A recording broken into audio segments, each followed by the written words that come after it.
La France, pays du cinéma et des droits de l'homme. Mais que se cache-t-il derrière cette façade ? Maintenant, l'objectif est, si possible, de relayer les vidéos le plus possible, afin que ce soit connu, et non pas pour lui pourrir la vie, mais pour qu'il puisse quitter les réseaux sociaux et mener une vie à peu près normale. Et genre pendant les lives, il m'envoyait des messages et il me disait ah ouais, écris ça, écris ça. Et quand j'écrivais pas ça, il me disait t'es sérieuse, vas-y écris-le, faut le faire rager. Il sort menace de mort, guet-apens. Quel guet-apens? Quel guet-apens? Il est où le guet-apens? Guet-apens! Agression physique, menace sur ma petite sœur. Lol. Il a trop le seum en fait que t'aies fait une école de cinéma et pas lui. Parce que lui, voilà, il aurait pas eu le niveau, hein, son niveau. Oui, c'est des menaces, prends-les au sérieux, moi je te le dis, moi. Parce que ton adresse, ça se retrouve très vite, t'inquiète même pas. Ce que l'on appelle abus réactif est bien connu. Les personnes maltraitées finissent par exploser verbalement et cette explosion est ensuite retournée contre elles pour les faire passer pour les agresseurs. Je n'ai pas besoin de faux comptes de femmes pour voir ma valeur, je m'en fiche royalement. À aucun moment on me parle de cinéma, toujours on me parle des accusations, de fausses accusations. JP il est décédé, ça vous a pas suffi? Ça vous a pas suffi que JP est décédé? Ça vous a pas suffi qu'il y a Mehdi qui est décédé aussi? Il vous faut que Michael et Monde meurent aussi? Combien de morts de cyberharcèlement? Vous allez comprendre la réalité. Vous protégez les harceleurs parce que vous-même vous l'êtes. Vous avez besoin de drama. Demain, ces harceleurs-là iront tuer des gamins. Des gamins en maternité pour des vues. Et ça, vous allez valider. Voilà ce que c'est la française. Je vous déteste la France. Parce que vous avez harcelé un créateur indépendant qui a une situation de handicap. Je vous hais l'extrême gauche. Parce que vous avez fait quoi? Usurpation d'identité, guet-apens, menace de mort, agression physique. Vous vous taisez quand c'est pas possible de gagner de l'argent. Vous êtes tous des criminels, qui que vous soyez. Créer de la violence morale constante pour détruire la proie et ensuite lui reprocher d'être le problème. Voilà comment on fait passer une victime pour un coupable. En France, les grands réseaux sociaux sont dirigés par des figures puissantes. Pour TikTok France, Marlène Massure, qui a travaillé chez The Walt Disney Company. YouTube France, dirigé par Justine Rist, présente au Festival de Cannes à côté de nombreux influenceurs.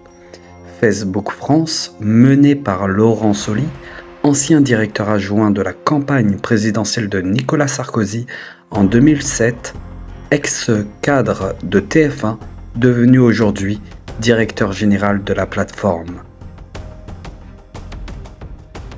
Pourquoi autant d'attaques et de boycotts ? Dans l'article du journal Le Monde du 6 mars 2024, Dominique Boutana, patron du CNC, sera jugé en juin pour agression sexuelle sur son filleul.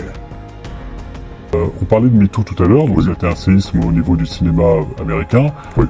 Est-ce qu'en France, ça a été le cas? Est-ce que la période MeToo est terminée? Semblerait que non. Et est-ce que cette purge à laquelle on assiste était nécessaire? Alors, et l'est toujours. Bien sûr, oui, non, je comprends très bien. Après, c'est sûr qu'il y a eu... moi, quand j'ai commencé à faire du cinéma, il y avait beaucoup de réalisateurs qui, en effet, profitaient de leur position pour avoir des comportements franchement détestables. Ensuite, donc je pense que c'était quand même nécessaire, mais aujourd'hui, ça a été utilisé à des fins, pour avoir plus d'argent, quoi, en fait. Donc je pense que c'était en effet nécessaire, parce que franchement, il y a eu des cas épouvantables, hein, donc ça c'est indéniable. Mais je pense que voilà, ça a été aujourd'hui MeToo au cinéma, c'est souvent utilisé pour c'est pour prendre le pouvoir, quoi, en fait. C'est pas pour rétablir une justice, en fait, mais c'est pour prendre le pouvoir sur d'autres personnes, parce qu'on peut faire pression. Ça fait quoi d'essayer d'envoyer des colis?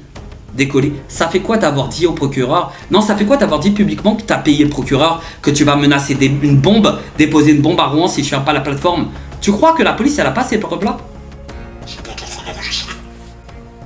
C'est le même compte. C'est le même compte.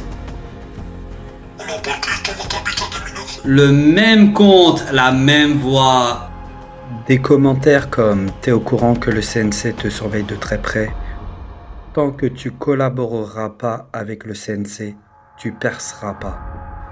Comme vous pouvez le voir, un message du support Wix qui disait « Bonjour, votre compte a été désactivé en raison de violation des conditions d'utilisation de Wix. » La section 2.3 des conditions d'utilisation de Wix stipule que vous ne pouvez pas utiliser de contenu de manière illégale ou nuisible, utiliser nos services ou notre contenu sur une plateforme ou un site non fourni par nous, faire des fausses déclarations ou abuser de nos services, ou violer de quelque manière que ce soit les droits de quiconque ou les lois en vigueur. Ce que vous avez vu dans ce documentaire est compliqué, dur. Et pourtant, même si j'ai un handicap, même si ça a été difficile, je pense que ce n'est pas pour rien. L'audiovisuel français est contrôlé par les mêmes. Les écoles de cinéma mentent en France aux étudiants en leur disant qu'ils deviendront réalisateurs. Ils dépensent des sommes astronomiques pour finir youtubeurs ciné. Donc ils deviennent critiques de films. Si je fais ce documentaire, c'est parce que beaucoup ont attaqué sans même comprendre la situation. En France, il y a aussi des producteurs très connus qui font des castings à des jeunes femmes et ensuite ces jeunes femmes deviennent des prostituées. L'audiovisuel français est gangréné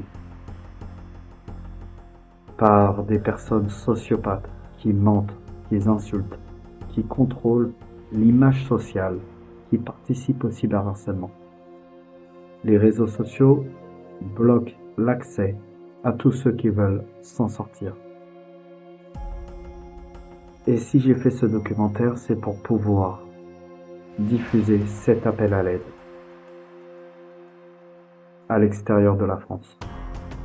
Car malheureusement, ici, tout est contrôlé. Et je sais que les Américains, les anglophones, pourront comprendre que quelqu'un qui a un handicap, qui veut être indépendant totalement, ne peut pas se taire. Je pense que c'est important que vous soyez au courant de la situation. Beaucoup de journalistes très connus en France et très payés, très soutenus, ont préféré se taire depuis 6 ans. 6 ans d'usurpation d'identité, guet-apens, menaces de mort, agression physique, délit de contrefaçon, diffusion illégale de mes premiers films, menaces de mort, de viol, fausses accusations aussi. Et je pense que c'est important de le dire. Il est important de se battre ici parce que je me bats ici pour le cinéma libre et divertissement. Je me bats pour un cinéma qui met en avant le cinéma de genre. Je me bats pour un cinéma libre de divertir. Car en France, tous ceux qui veulent faire autre chose que du cinéma social finissent attaqués, insultés, tués parfois. Et je pense que c'est important de le dire. Tout est possible. Et malgré que ces personnes ont attaqué, diffamé, insulté, contacté pas mal de partenaires pour m'isoler, je continuerai à me battre. À me battre pour que le cinéma populaire français prenne la place face au cinéma subventionné. Car l'injustice, quand elle est appliquée dans les médias, dans la justice et dans tous les aspects de pouvoir ici, alors il n'y a plus du tout de sécurité.